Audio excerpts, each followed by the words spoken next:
Este audiolivro foi produzido artificialmente mediante conversão de texto em voz. Tal processo é de fundamental importância aos que possuem alguma limitação à leitura, tais como os deficientes visuais, os idosos, os dislésicos, entre outros.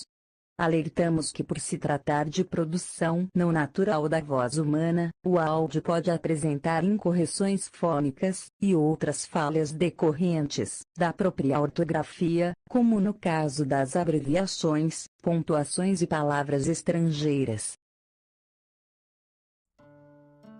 São Francisco de Sales, testemunha do amor. Água. Os homens buscaram sempre construir suas cidades junto à água, à beira-mar, ou às margens dos grandes rios, lá onde corre impetuosamente ou onde se remansa placidamente no lago. Dirigi vossos passos ao centro da Europa, entre a Suíça, França e Itália, e procurai um lago tranquilo, circundado por suaves colinas, com os cimos ornados de abetos e as planícies cobertas de prados e vinhas. Se mais ao longe avistais os Alpes e o Monte Branco, então é provável que já tenhais encontrado o lago de Annecy e, junto dele, uma pequena cidade que leva o mesmo nome, cujos jardins se estendem em frente ao lago e cujas ruas estão sulcadas por antigos canais do rio Thiou. Annecy é uma cidade encantadora, que conserva suas ruas tradicionais, a sólida prisão de velhas pedras em uma ilhuta formada pelos canais, um impressionante castelo, sobre a colina, que pertenceu ao Duque de Nemours e, mais acima, dominando todo o panorama, o Mosteiro da Visitação. Este privilegiado lugar lembra o nome do qual está impregnada toda a cidade: Francisco de Sales. Francisco percorreu aquela região entre 1567 e 1622, mas a sua lembrança, passados os séculos, continua hoje viva em toda a comarca, desde a bonita cidade de veraneio Thonon-les-Bains, até a industriosa Annemasse, ou desde a cidade, por tantas razões internacional, de Genebra, com seu lago, até o de Bourget, conhecido pelos versos que sobre ele escrevera o poeta romântico Lamartine.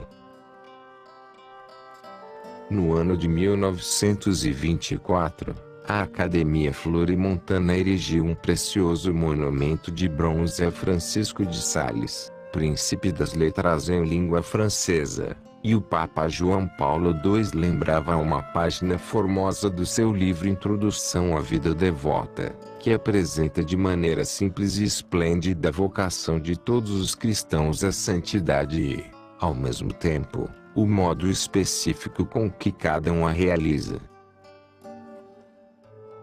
Mas, quem é Francisco de Sales? Uma figura apaixonante, um sábio e um santo. Doutor em Direito Civil e Direito Canônico, sacerdote, missionário e apóstolo, bispo, diplomata, pastor e diretor espiritual, fundador e reformador de ordens religiosas, místico, escritor. Sua rica personalidade consegue estabelecer um perfeito equilíbrio entre sabedoria humana e santidade.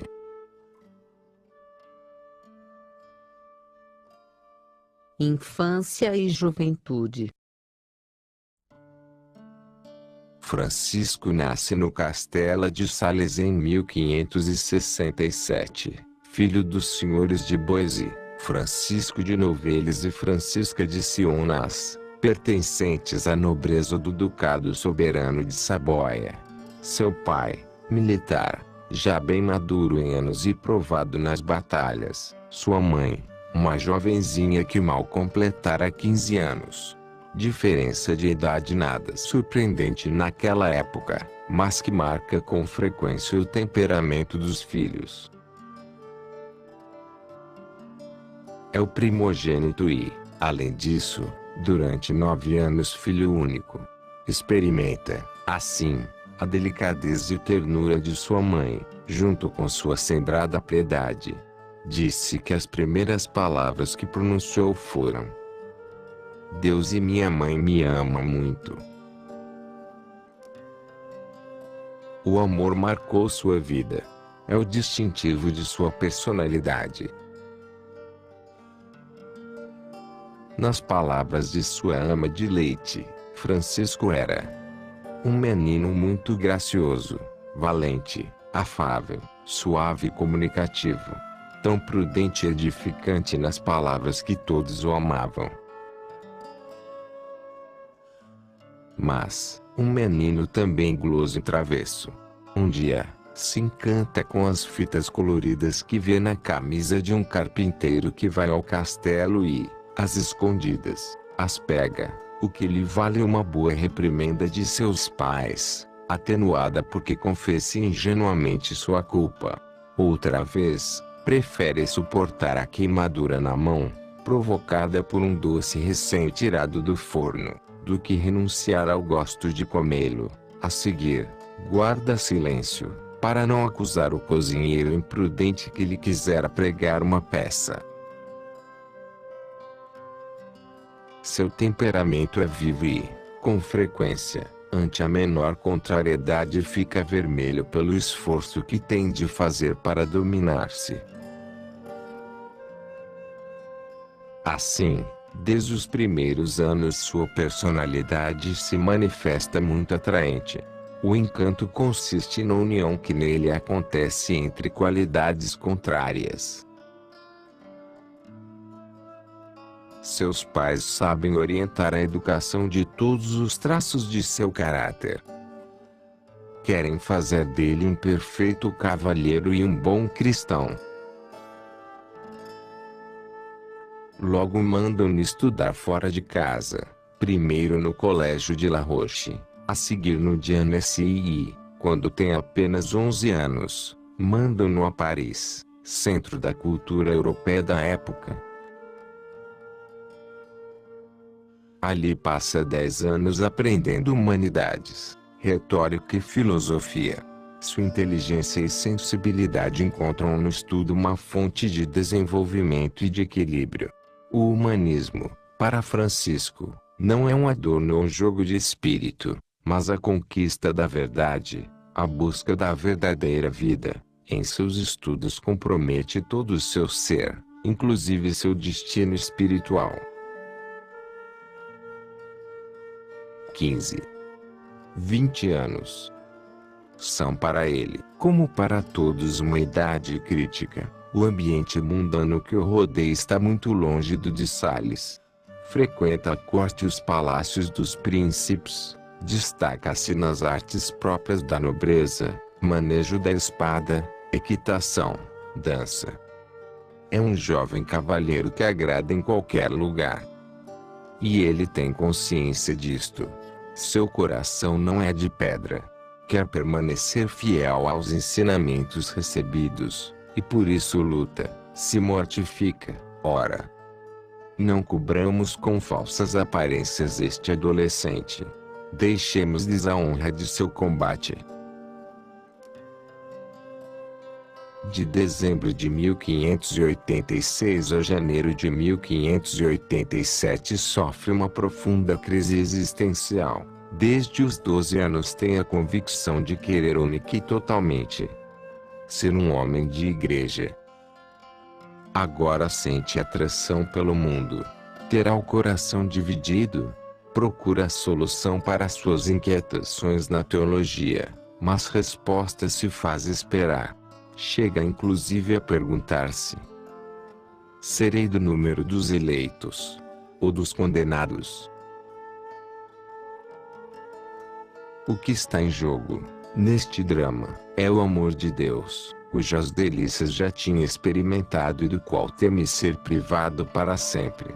Mas, num ato de generosidade, heroico, exclama: aconteça o que acontecer, Senhor, que pelo menos eu possa amar-vos nesta vida, se não vou poder fazê-lo na eternidade.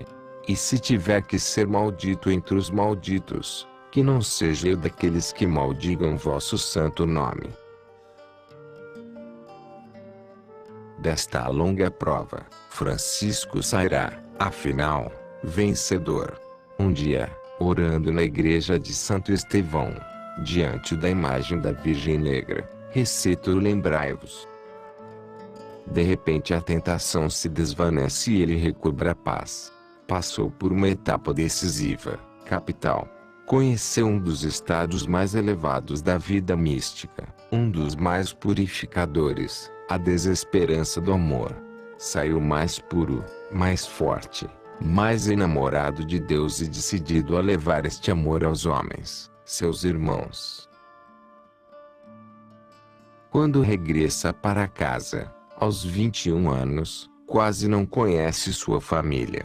Durante este tempo nasceram muitos irmãos aos quais nunca vira.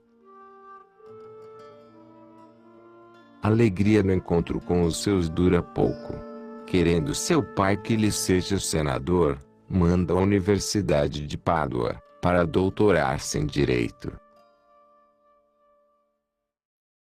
O ambiente estudantil de Pádua não é nem pacífico nem fácil, mas Francisco sabe harmonizar o estudo do direito com a teologia e as relações sociais. Aqui firma bonitas e duradouras amizades, além de levou uma intensa vida espiritual.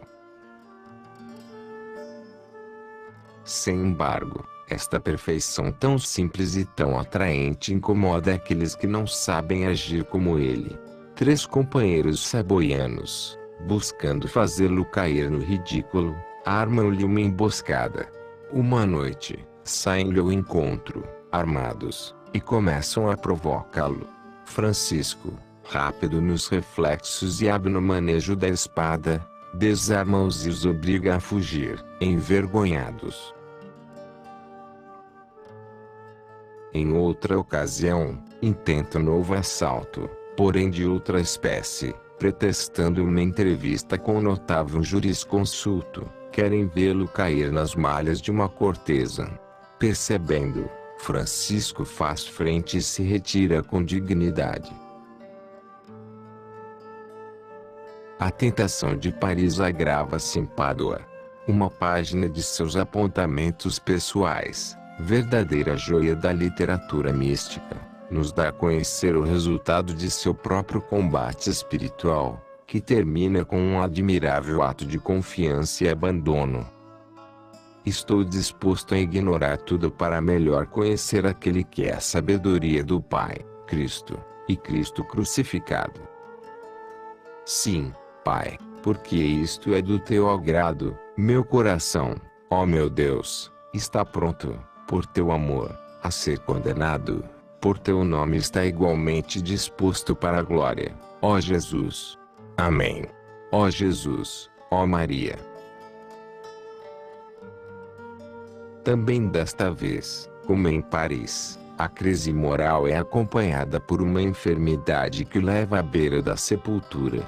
Seu preceptor lhe diz: Dize-me, Francisco, se Deus te chamasse neste momento, aceitarias sua vontade?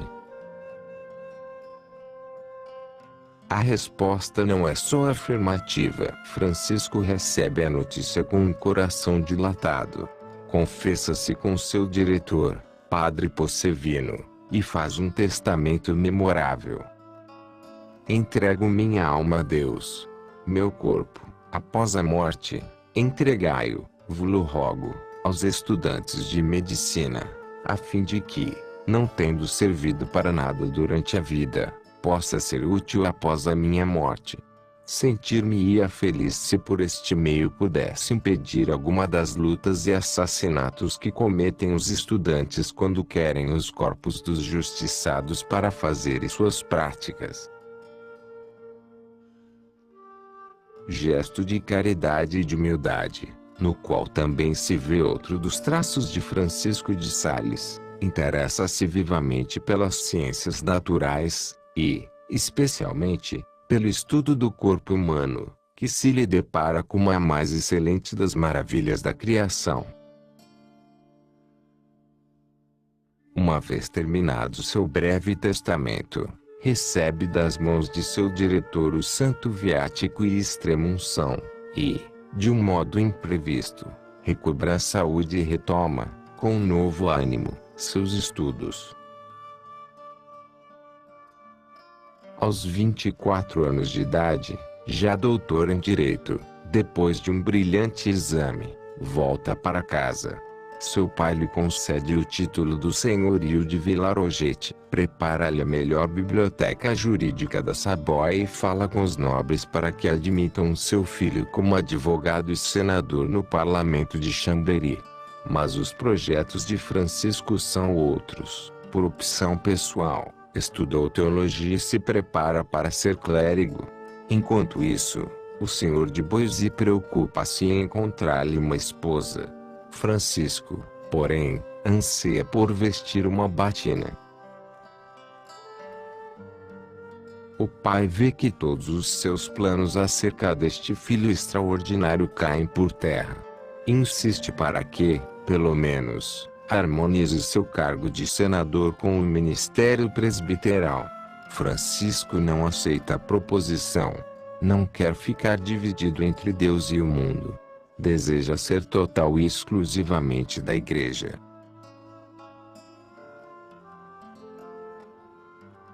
Sacerdote e missionário. Enfim, o senhor de Boissy cede Francisco é ordenado sacerdote no dia 18 de dezembro de 1593. Tem 26 anos. Seus sentimentos nesta ocasião são uma mescla de temor, esperança e alegria, ante a grandeza e sublimidade do sacerdócio. Anos mais tarde escreve para a madre de Chantal. Naquele primeiro sacrifício, Deus tomou posse de minha alma de maneira inexplicável. Mesmo antes de sua ordenação, manifestaram um zelo extraordinário, o que fez o bispo exclamar: temos um novo apóstolo. Poucos meses depois o envia a uma difícil e perigosa missão no Chablais, para a qual ele se oferece voluntária e generosamente. Nesta época a Europa está envolvida em guerras de religião entre católicos e protestantes. Todos os habitantes do Chablais professam a doutrina de Calvino há cerca de 60 anos. Em 1589, firmara-se o Tratado de Nyon, pelo qual sacerdotes católicos podiam voltar para a região. O Duque de Savoia manda, então, 50 sacerdotes, um para cada povoação, mas eles são expulsos a pedradas, simplesmente. O que pode fazer o Francisco entre aquela população hostil? Acompanha o seu primo Luís, também sacerdote, e leva credenciais tanto do duque como do bispo, para apresentá-las ao governador da região, que é o barão de Hermance. E isso é tudo. Seu pai considera uma loucura pregar a fé católica a uma gente que só entende uma linguagem, a que sai da boca dos canhões. Por isso, não lhe oferece nenhum ajudante, nem mesmo um cavalo. Tem de ir a pé, quilômetro a quilômetro. O inverno de 1594 a 1595 é muito rigoroso, muito duro, por causa do frio, da fome, da perseguição, do desprezo. Ainda que teoricamente seja-lhe permitido pregar aos domingos na igreja, após o término dos ofícios protestantes, de fato, os administradores proibiram terminantemente que o papista fosse escutado. Apesar disso, para lá se dirige Francisco, todos os domingos, falando a bancos vazios com o mesmo zelo que expressaria se a igreja estivesse repleta de fiéis. Propõe-se visitar as famílias em suas casas, mas batem-lhe com a porta no rosto ou soltam os cães em seu encalço. Certa vez, A noite o surpreende em pleno campo coberto de neve. Como ninguém quer dar-lhe abrigo, é obrigado a subir a uma árvore. Ouvindo o uivar dos lobos, amarra seus galhos para evitar que, vencido pelo sono, caia e seja devorado por eles. Diariamente atravessa o rio para celebrar a Santa Missa em um povoado católico. Certa ocasião encontra a ponte semidestruída e não vacila em colocar umas tábuas, passando com grande risco para a própria vida. Não lhe faltam tampouco ameaças por parte dos protestantes, que contratam assassinos para matá-lo, por dinheiro, bem como a todos os que ele, com sua mansidão e valor, converte. Francisco não se dá por vencido com as dificuldades. Apoia-se em sua fé. Está profundamente persuadido da verdade do catolicismo. Sabe que se a doutrina da Igreja Romana for apresentada com toda a clareza por sacerdotes instruídos e santos, aquela gente voltará de novo à fé dos antepassados. Não evita nenhum esforço e decide escrever em folhas soltas o que pensa dizer no domingo seguinte. Depois vai de casa em casa e as lança por debaixo das portas. Já que não me querem escutar, que pelo menos possam ler-me. Destas simples folhas nasce um livro que se publicada mais tarde com o título Meditações sobre a Igreja ou Controvérsias. Ideia genial que revela Francisco não só como um grande escritor, pai da língua francesa, mas também como um profeta do jornalismo que faz chegar a todos, mediante uma linguagem atraente e simples, a mensagem da verdade. E em 1923, Pio XI proclamará patrono dos jornalistas e dos escritos católicos. Como as tardes de inverno são longas, no aconchego do lar as mulheres costuram e os homens mais cultos leem. Por curiosidade também começam a ler as folhinhas. Depois, comentaram-nas entre si e as discutem com pastores protestantes. Pouco a pouco, à medida que se aproxima a primavera e nos cumes nevados dos Alpes começa o degelo, também aqueles corações se tornam sensíveis às insistentes chamadas do missionário. Começam a converter-se, primeiro os homens mais cultos e poderosos da cidade, depois também o povo simples. No ano de 1596 respira-se outra ar. A igreja de São Hipólito fica repleta de pessoas que querem escutá-lo. As conversões são cada vez mais numerosas. Chegam novos missionários para diferentes povoações e já aparecem grupos católicos em todas as aldeias, até que, em 1597, com a presença do Duque de Saboia, do Bispo Granier e do Núncio do Papa, todos os principais das regiões renunciam solenemente ao calvinismo. Posteriormente, Francisco escreve uma carta ao Papa Clemente VIII. Quando cheguei aqui, podia-se contar uns 100 católicos numa população de cerca de 30.000 pessoas. Hoje, restam apenas uns 100 hereges. Ele que em criança havia investido as chicotadas contra as galinhas, fustigando-as como hereges, consegue a conversão do Chablais convencendo por amor.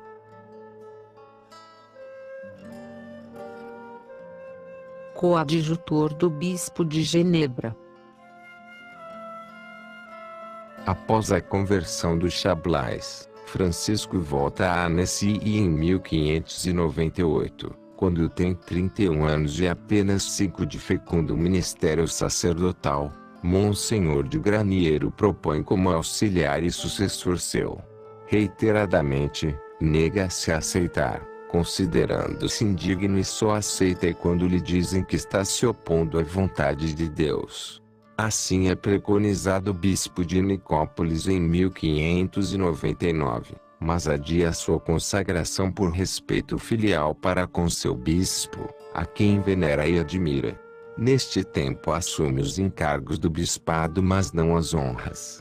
É nesta condição que vai a Paris para resolver alguns problemas da zona francesa que pertence à Diocese de Genebra.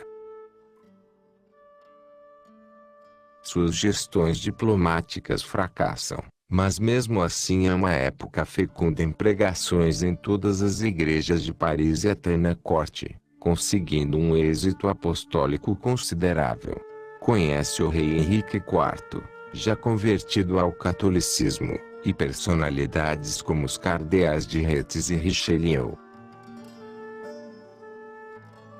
Frequenta, sobretudo, o círculo de Madame Acari, filha e esposa de magistrados. Recebida na alta sociedade, torna-se uma instituição na Paris dos princípios do século XVII. Em sua casa se reúnem os nomes mais destacados da espiritualidade da época. O jovem Beroli, com quem Francisco projeta introduzir na França o oratório de Felipe Neri, Benoit de Canfeld, Dom Belcouzin, André Duval, Jacques Gallemande, Asseline, Marillac. O encontro de Francisco com Madame Acari é providencial. Vendo-a atuar, se convence de que é possível viver no meio do mundo e cultivar uma profunda vida interior. Conceito de santidade original para aquela época e que é uma das grandes intuições de Francisco de Sales, confirmada 3 séculos mais tarde para o Vaticano II. Madame Acari e seu círculo introduzem o Carmelo na França. Nesse tempo é que está sendo gestado, e talvez daí é que surge o conhecimento e a admiração que Francisco de Sales sente por Teresa de Jesus e pelos místicos espanhóis. Conhecimento e admiração que comunica através de seus escritos.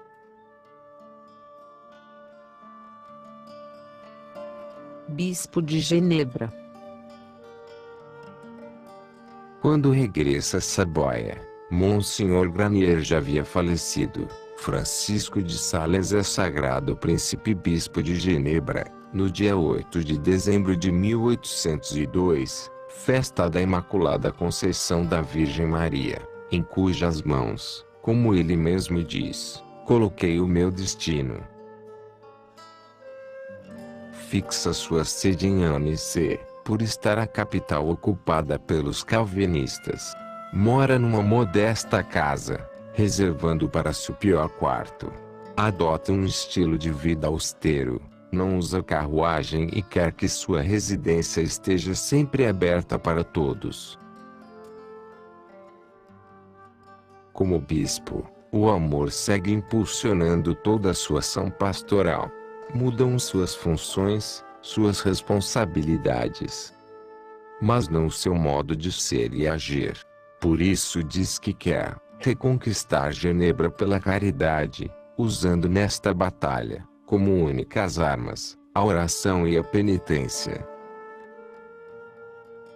Ainda antes de sua sagração episcopal percorrer a parte de sua diocese, que é uma das mais extensas da Europa nesta época. Agora, prepara uma grande visita pastoral para viver de perto todas as suas realidades. Quer conhecer todas as suas paróquias? A tarefa tem início em 1604 e se revela bem difícil. Tem que andar muitos quilômetros a cavalo ou a pé e, inclusive, como ele conta, visitei uma igreja paroquial situada sobre uma alta montanha, a qual ninguém pode chegar senão andando de gatinhas, com a ajuda dos pés e das mãos.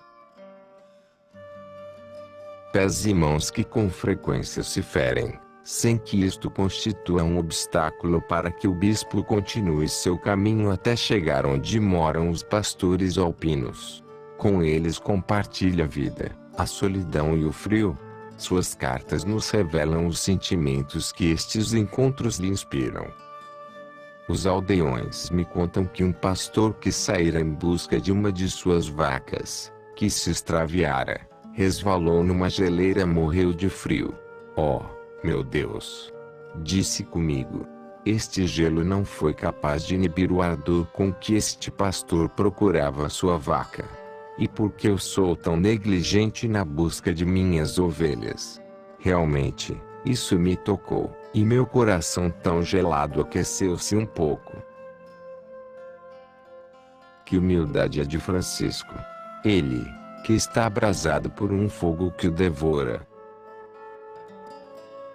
vai ensinar aos aldeões a fé em Jesus Cristo e estabelece relações encantadoras com aquela simples gente, como por exemplo no caso da camponesa Pemete Boltei, que se converte, pela graça de Deus, em uma de suas grandes amigas.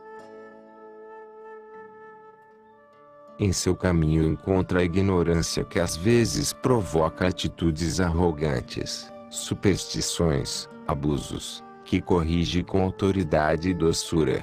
Assim vai conseguindo a conversão, o arrependimento dos que levam uma vida licenciosa.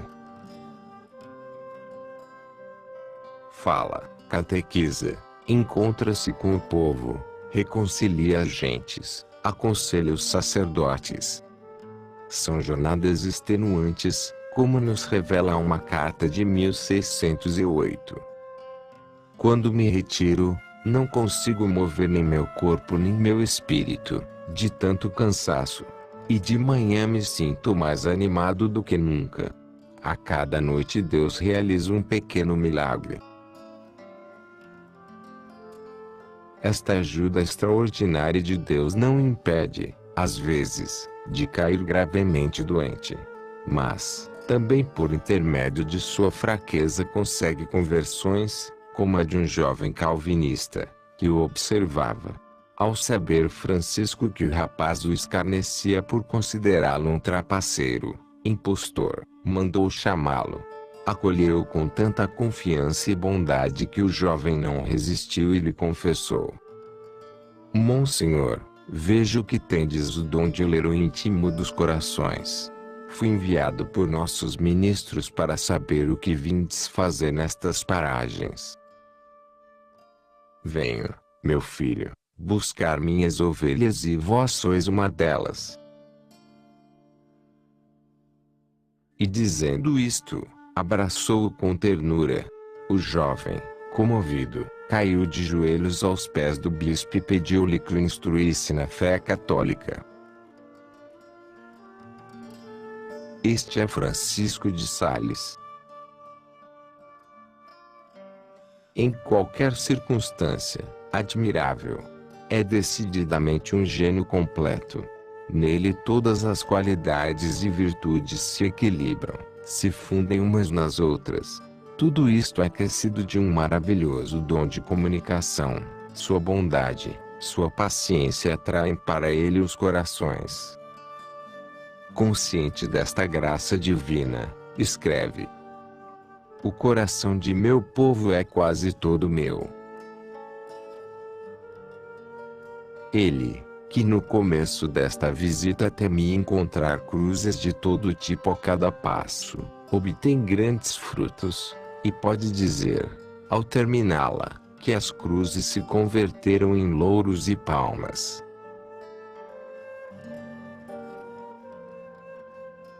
A reforma do clero. Esforça-se também em preparar seus sacerdotes na linha do Concílio de Trento, recém-findo.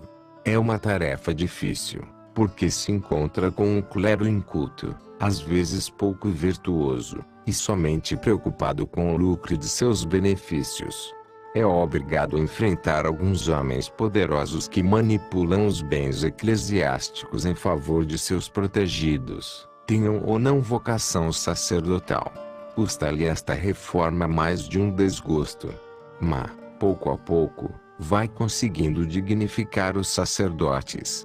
Reúne-os frequentemente, para atualizar seus conhecimentos, e, o que é mais importante, estimula-os à santidade. A pregação e o culto são outros objetivos a alcançar. Senão, o povo voltará ao protestantismo. Fazem falta as cerimônias celebradas com dignidade e animação. Os pastores protestantes estão intelectualmente bem preparados. Por isso, Francisco de Sales se ocupa em organizar os estudos dos sacerdotes, que obtenham títulos universitários e conheçam bem as Escrituras. Diz que a ciência, para um sacerdote, é o 8º sacramento. Deste modo, os pregadores alcançam uma autoestima entre o povo.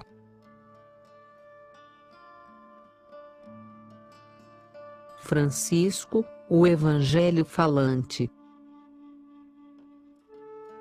Ele mesmo dá o exemplo. Vai de cidade em cidade pregando a palavra de Deus, sem jamais se negar. Falo de um modo simples, para que todos o entendam. Fala com entusiasmo da beleza da fé católica, em vez de censurar os erros da heresia, e só com sua presença já convence. É um evangelho falante, vivo.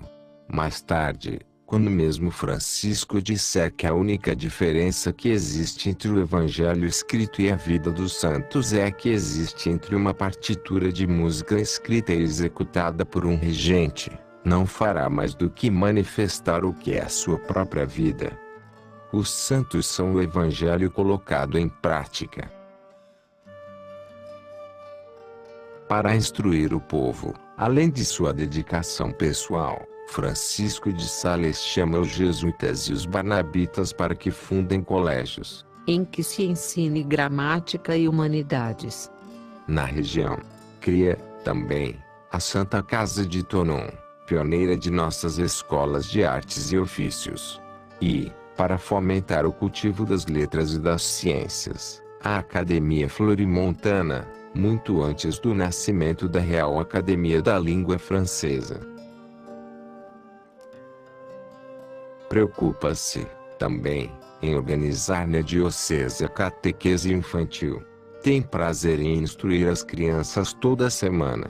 Elas se sentem à vontade com o bispo, gostam muito dele e o rodeiam em toda parte, inclusive quando caminha pelas ruas. Seus servidores se inquietam e querem afastá-las, mas Francisco lhes recorda com um sorriso que Jesus Cristo repreendeu os apóstolos pelo mesmo motivo. Um dia surpreende a sua mãe, ao fundo da igreja, escutando sua aula de catecismo. Ao terminar, pergunta-lhe por que vem. Diz que se distrai vendo-a. Afinal, fora ela mesma que lhe ensinara estas verdades. Madame de Boissy responde que ela lhe ensinou a letra, mas que só agora está entendendo o significado. A presença de Francisco de Sales suscita um crescente interesse em todos os ambientes.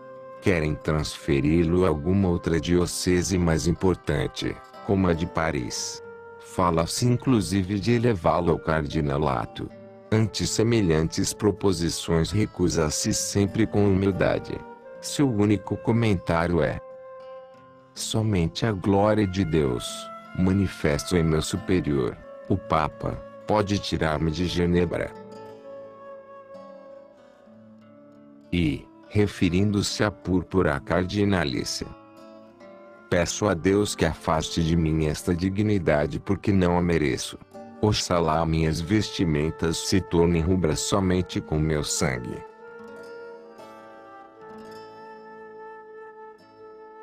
Diretor espiritual.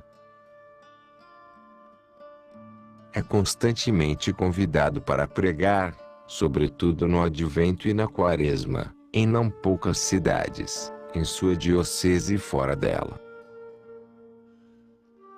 Dedica longas horas ao confessionário, onde acolhe e escuta com paciência e bondade todos os que se aproximam.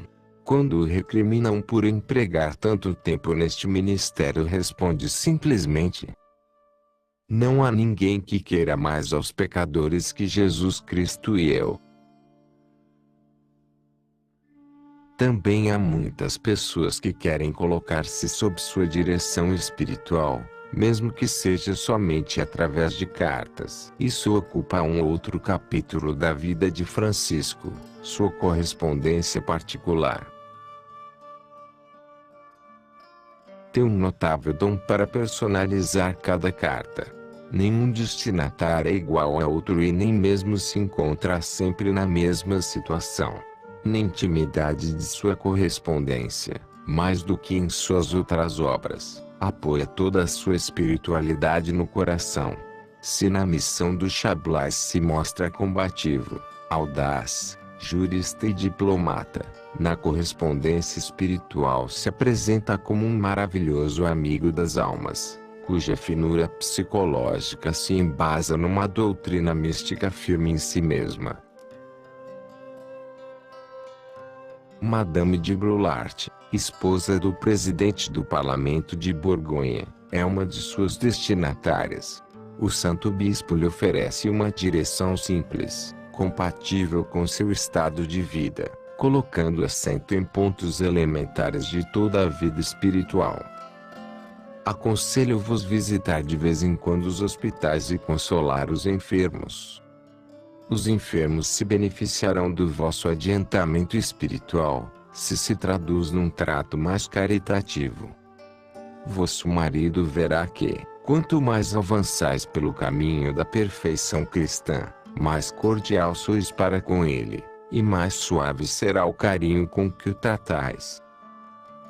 É necessário, pois, que vossa espiritualidade vos torne cada vez mais amável, útil e agradável.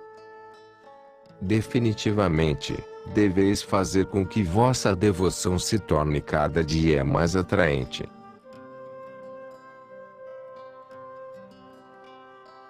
A introdução à vida devota. Especial destaque merece seu relacionamento com a senhora Charmoise, a qual, quando jovem, for educada como dama de honra de Catarina de Cleves, duquesa consorte de Guisa. Mais tarde casou-se com o senhor de Charmoise. Embora vivendo em Annecy, ausentava-se frequentemente, acompanhando seu marido a Chambéry, onde ele era membro do parlamento. É quando roga ao bispo que lhe dê seus conselhos por escrito.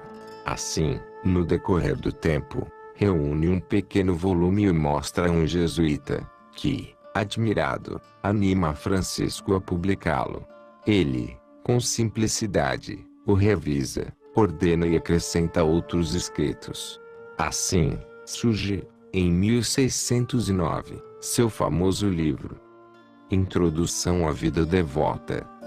Um dos clássicos da espiritualidade cristã, pleno de unção sem ser enfadonho, claro sem ser superficial, de uma beleza sem artifício.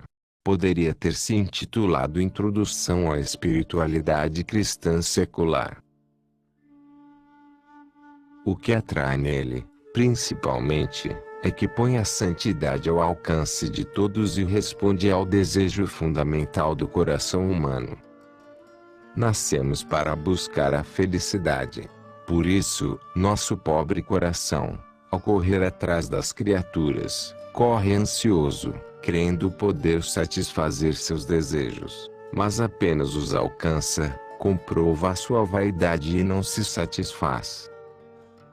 Minha alma, se tu podes conhecer e amar a Deus, por que buscas contentamento em coisas menores? Se podes alcançar a eternidade, por que paras no tempo? És capaz de Deus. Desgraçada és se te contentas com menos. A obra é um monólogo dirigido à alma que ama a Deus, ou seja, Filoteia, nome pelo qual se conheceu o livro em outro tempo, e se destina tanto a homens como mulheres. Francisco dá-lhe início explicando que a devoção não é outra coisa senão um verdadeiro amor a Deus. É a perfeição da caridade. A devoção nada prejudica quando é verdadeira, ao contrário, tudo aperfeiçoa. Com ela o cuidado da família se torna mais aprazível, O amor do marido e da mulher se torna mais intenso, o serviço ao soberano, mais fiel, e todas as ocupações, em geral, mais suaves e amáveis. Prontamente vai conduzindo passo a passo, o batizado que vive no meio do mundo, desde a saída do pecado até a plenitude da vida cristã, e lhe oferece os meios para consegui-lo: oração, sacramentos, prática das virtudes. Dá-lhes conselhos simples e práticos, aplicáveis a toda a época. A humildade nos faz perfeitos diante de Deus, a suavidade nos torna agradáveis diante dos homens.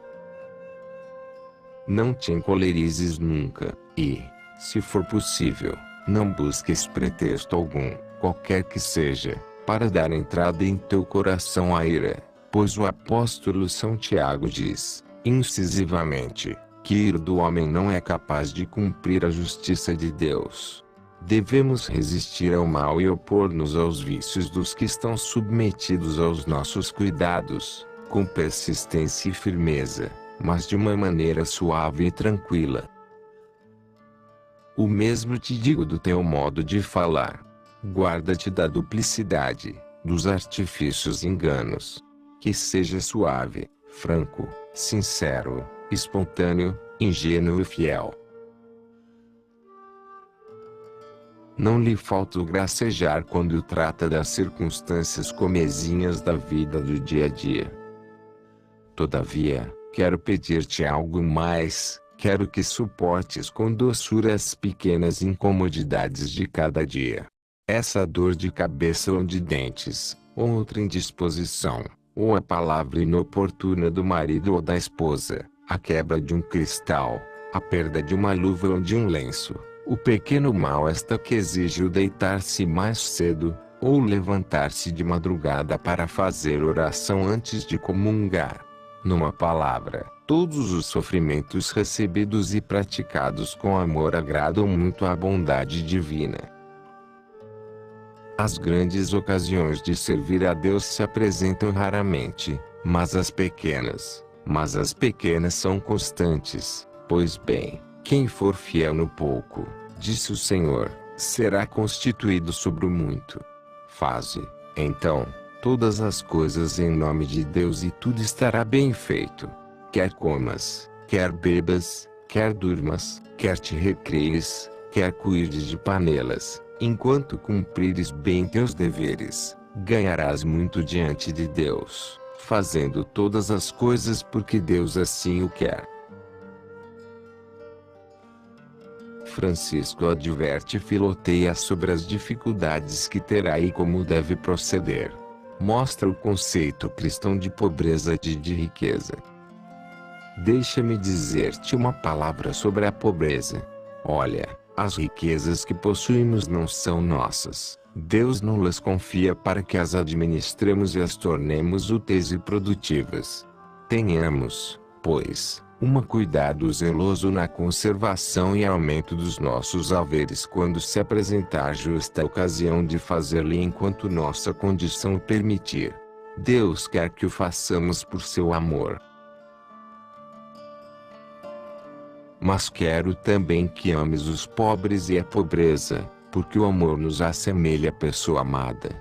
Se és pobre, será verdadeiro partícipe de sua pobreza e pobre como eles. Se amas os pobres, frequenta sua companhia, alegra-te em recebê-los em tua casa e visitá-los nas suas, participa de bom coração de suas conversações, seja para ti um prazer que se aproximem de ti na igreja, em toda parte. Sê pobre em tua maneira de falar-lhes, expressando o que queres dizer como um companheiro, e sê rico em obras, repartindo os teus bens entre eles com abundância. Como bom psicólogo, exorta, anima, convida ao otimismo. Quando te vires envolvida pela tristeza, emprega os remédios seguintes contra ela. Se alguém sente tristeza, diz o apóstolo São Tiago, que faça oração.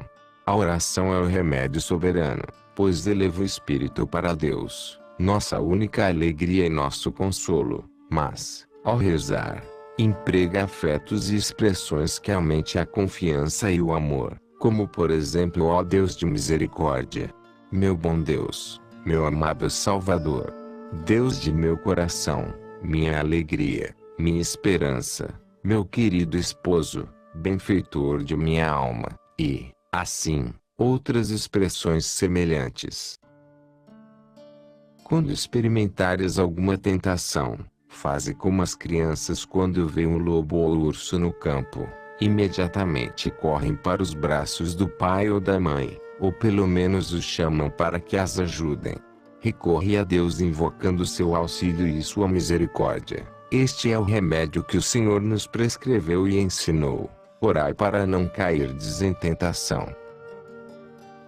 Contra as pequenas tentações de vaidade, suspeita, melancolia, inveja, ciúmes e semelhantes, que como moscas esvoaçam diante de nossos olhos e algumas vezes nos picam a face ou o nariz, sendo impossível livrar-se de suas impertinências, o melhor remédio é não nos inquietarmos, uma vez que não nos podem trazer mal algum, senão um pouco de aborrecimento, contanto que seja mantida firme a resolução de servir a Deus.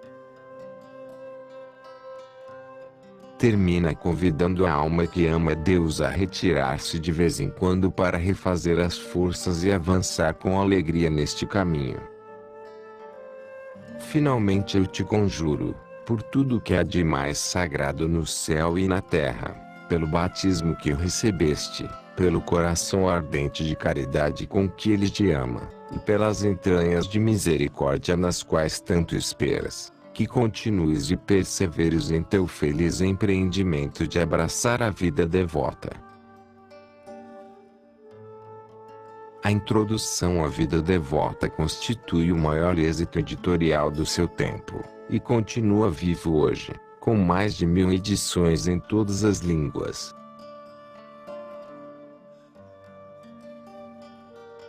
O Tratado do Amor de Deus.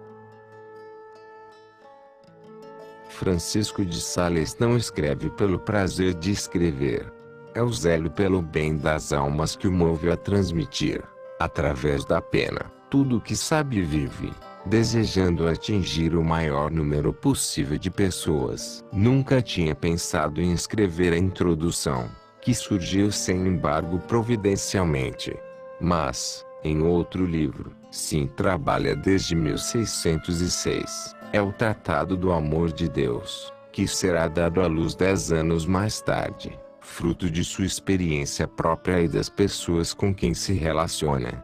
É sua obra-prima e termina com uma oração, êxtase de amor, reflexo do que é sua vida e do que será sua morte. Ó amor eterno, minha alma te busca e te elege livremente. Vem, Espírito Santo, inflama nossos corações com teu amor. Ou amar ou morrer. Morrer e amar. Morrer para qualquer amor, para viver no amor de Jesus e para não morrer eternamente. Que vivendo em teu amor eterno, Salvador de nossas almas, possamos cantar eternamente: Viva Jesus! Viva Jesus a quem amo! Eu amo Jesus, que vive e reina pelos séculos dos séculos. Amém. No plano pastoral de Francisco de Sales, a vida religiosa, que ele muito preza, ocupa um lugar muito importante. Mantém uma grande amizade com os cartuchos, dominicanos, capuchinhos, jesuítas. Admira o oratório de Felipe Neri e favorece as ermidas dos Montes Veyron. Incontestavelmente, durante toda a sua vida terá de lutar para reformar as abadias e mosteiros de sua diocese que haviam caído no relaxamento. Sua suavidade não exclui nele nem a força nem a firmeza.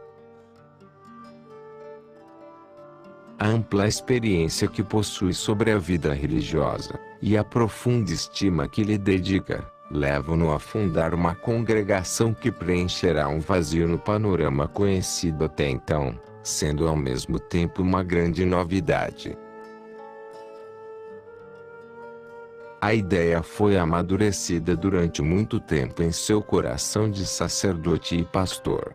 Encontrou muitas mulheres que lhe falaram de seus desejos de retirar-se do mundo para viver somente para Deus, mas que não podiam realizá-los nos mosteiros existentes porque uns estavam relaxados, e em outros se praticavam grandes austeridades corporais, que não tinham forças para assumir. Francisco espera em silêncio a hora de Deus.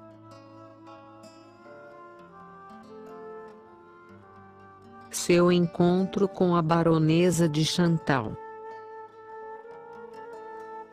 No ano de 1604, vai a Dijon, capital da Borgonha, para pregar durante a Quaresma. Em frente ao púlpito, uma jovem senhora de cerca de 32 anos, vestida como as viúvas, parece absorta diante da persuasiva palavra do pregador. Francisco reconhece nela a mulher que Deus lhe havia mostrado dias antes em uma visão no Castelo de Sales, e compreende que aquele lhe permitirá realizar seu projeto. Ela, por seu lado, também identifica o bispo com o clérigo que há tempos havia visto passeando pelo bosque e que o Senhor lhe revelara como futuro diretor de sua consciência. Francisco pergunta intrigado a André Frémiotte, futuro arcebispo de Bourges, sobre aquela senhora que o escuta com atenção. Ele orgulhosamente responde tratar-se precisamente de sua irmã Joana Francisca, baronesa de Chantal. Joana Francisca Frémiotte era filha do presidente do parlamento de Dijon. Nascera em 1572. Órfã de mãe quando contava pouco mais de 1 ano de idade, recebeu de seu pai uma sólida formação humana e cristã. Aos 20 anos casou-se com Cristóvão de Rabutin, barão de Chantal. Foi um matrimônio muito feliz. Tiveram 6 filhos. Após 8 anos de intensa felicidade conjugal, numa caçada e em razão de lamentável acidente, o barão morre dando um testemunho extraordinário de perdão e grandeza de alma. Ela teve de suplantar sua imensa dor e dedicar-se à educação dos 4 filhos que lhe restavam, cuidar de suas propriedades e atender seu pai e seu sogro. Além disso, desdobrou-se servindo pobres e enfermos, encontrando a fortaleza de que necessitava nas suas práticas de piedade. Era conhecida e admirada por todos como a perfeita senhora.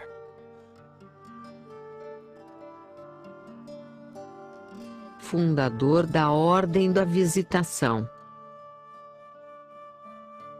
O encontro providencial entre Joana Francisca de Chantal e o Santo Bispo de Genebra, Francisco de Sales, dá início a uma das amizades mais santas e fecundas que houve na história. Dele nascerá a Ordem da Visitação. Após alguns anos de comunicação, sobretudo epistolar, e alguns encontros decisivos, nos quais vai sendo gestada a obra. No dia 6 de junho de 1610, festa da Santíssima Trindade, Joana Francisca junto com as senhoritas Carlota Brechard, Jaqueline Favre e Ana Jaqueline Costa iniciam uma surpreendente aventura nas proximidades do lago de Annecy. O que poderia instituir o doutor do amor, se não lares, focos de amor? Francisco não teme inovar profundamente. Não pretende fundar uma grande ordem, apenas uma pequena congregação na qual não haverá outro laço, outro vínculo senão o amor de Deus. Embora vivam retiradas, as irmãs podem sair para visitar e cuidar dos pobres e enfermos. Mas esta não é a sua finalidade principal. Trata-se apenas de uma prática que já vinham realizando por devoção e de acordo com a necessidade do lugar. completa ausência de grandes austeridades corporais supõe uma revolução na ideia que se tem até então sobre a vida religiosa, monástica, e dá origem a muitas dificuldades e ataques. Francisco, porém, não diminui o valor da vida religiosa, interioriza, isto sim, as suas exigências. Ele sabe até que ponto o amor penetra, até a medula da alma. As irmãs devem progredir na perfeição interior mais do que nas mortificações exteriores. Por exemplo, terão os pés bem calçados, mas bem despojado e desnudo o coração. Coloque a pequena comunidade sob a proteção de Nossa Senhora da Visitação. Ama este mistério, no qual descobre 1000 particularidades para o espírito do Instituto, e por ser um mistério escondido, não solenizado na Igreja. Agora, Francisco de Sales, além de fundador, torna-se mestre de noviças. Todos os dias visita suas filhas e, em conversa familiar, vai formando-as na vida religiosa que pretendem seguir. Responde simplesmente às perguntas, dedicando-se a uma espécie de direção espiritual comunitária. Juntos organizam o horário, desenham o hábito, ensaiam o ofício parvo de Nossa Senhora para evitar os erros de pronúncia de em latim. Ele mesmo compõe a melodia que as irmãs devem usar. Ensina-as a fazer tudo por amor e nada por força, a amar mais a obediência do que temer a desobediência, deixando-lhes o que ele chama o espírito da liberdade dos filhos de Deus.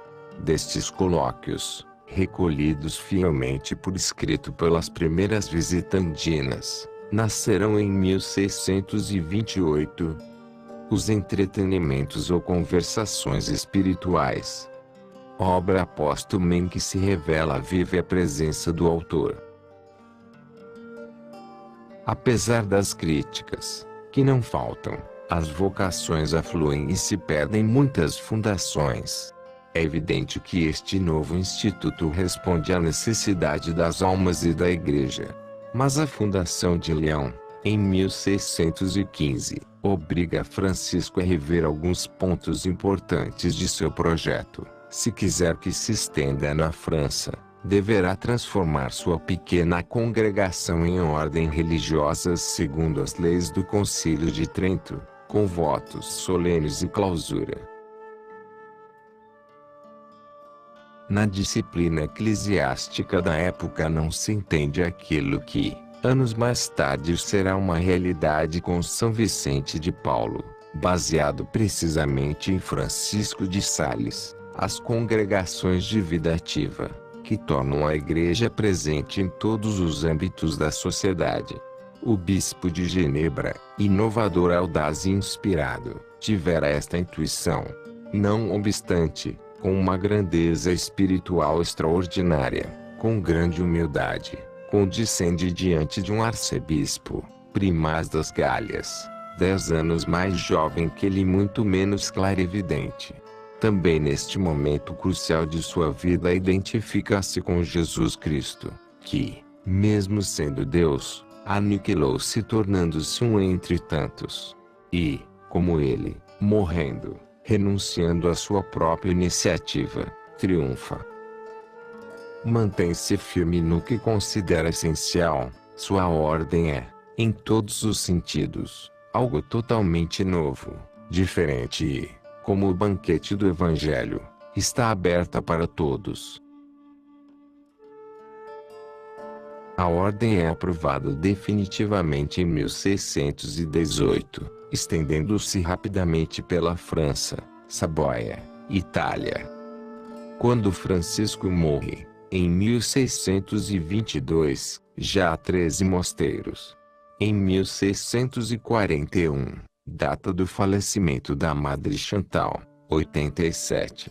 Os fundadores palpitam vivos, hoje, em cerca de 168 mosteiros espalhados pelos 4 continentes. A visitação conserva o espírito recebido. humildade para com Deus e grande doçura para com o próximo. Mas uma doçura que é a virtude dos fortes, dos corações vigorosos que amam apaixonadamente. Por isso, as irmãs consagram toda a sua vida e exercícios para o bem da igreja e salvação do próximo mediante orações e bons exemplos.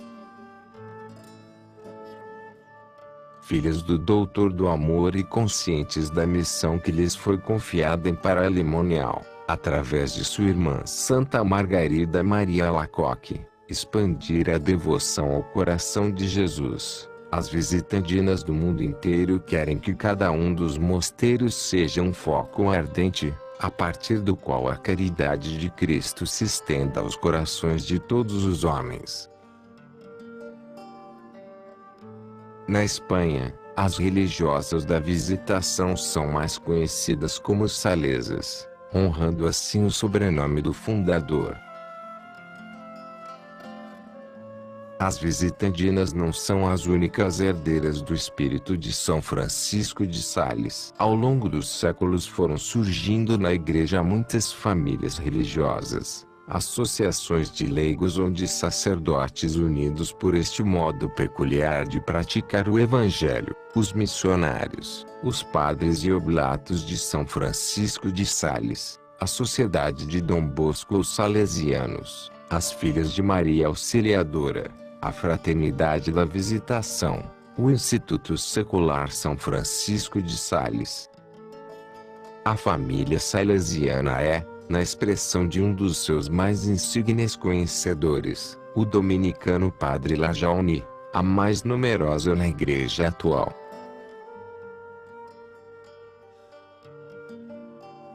Francisco se faz tudo para todos.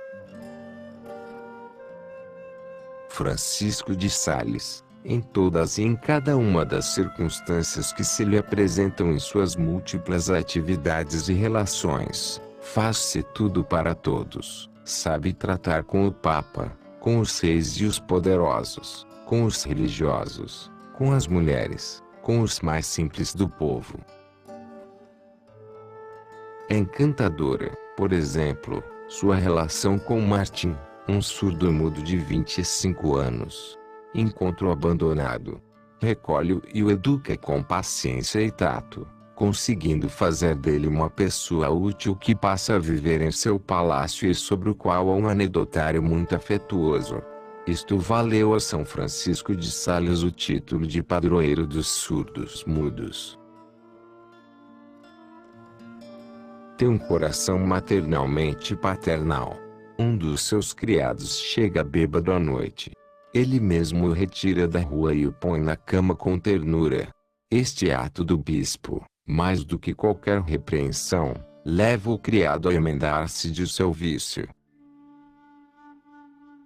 Em outra ocasião, surpreende seu camareiro empenhado em escrever uma carta na qual pede a mão de uma viúva em casamento.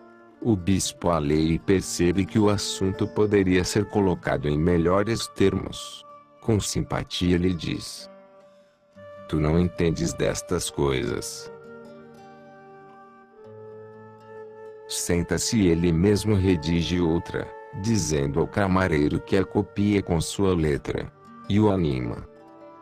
Logo verá como tudo dará certo. Dias depois a viúva vai aconselhar-se com Francisco, que abençoa com satisfação este matrimônio.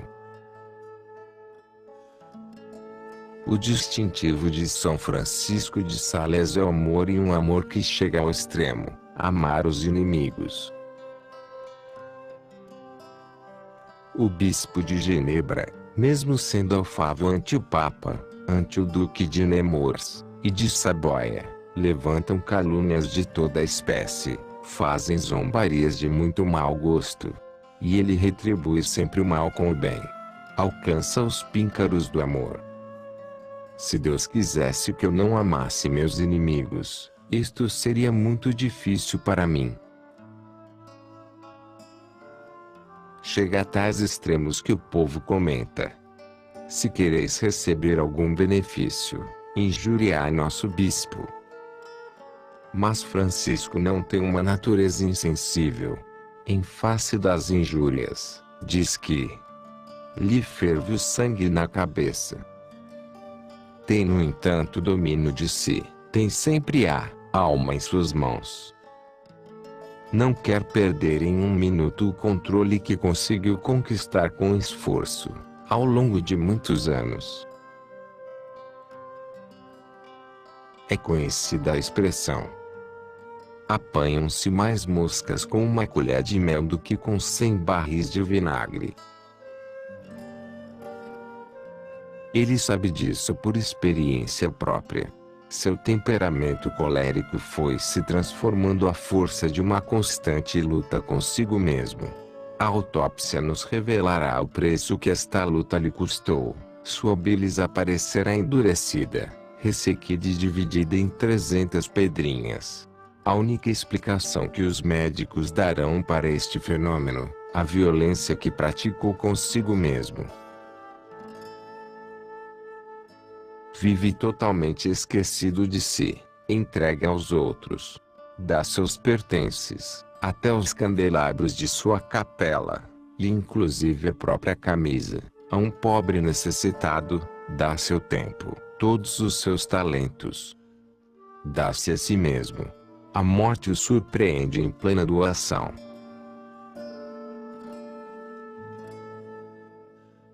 Última viagem. Última missão. Em outubro de 1622, embora se sinta enfermo e cansado, não recusa empreender uma longa e difícil viagem para cumprir um desejo do Duque de Saboia, seu soberano. Todos procuram dissuadi-lo, vendo seu estado, mas ele responde: é preciso ir aonde Deus nos chama. Ao sair de Annecy, despede-se de todos com grande serenidade, consciente de que já não mais voltará com vida. Em Avignon, e mais tarde, Lyon, recebem-no apoteoticamente.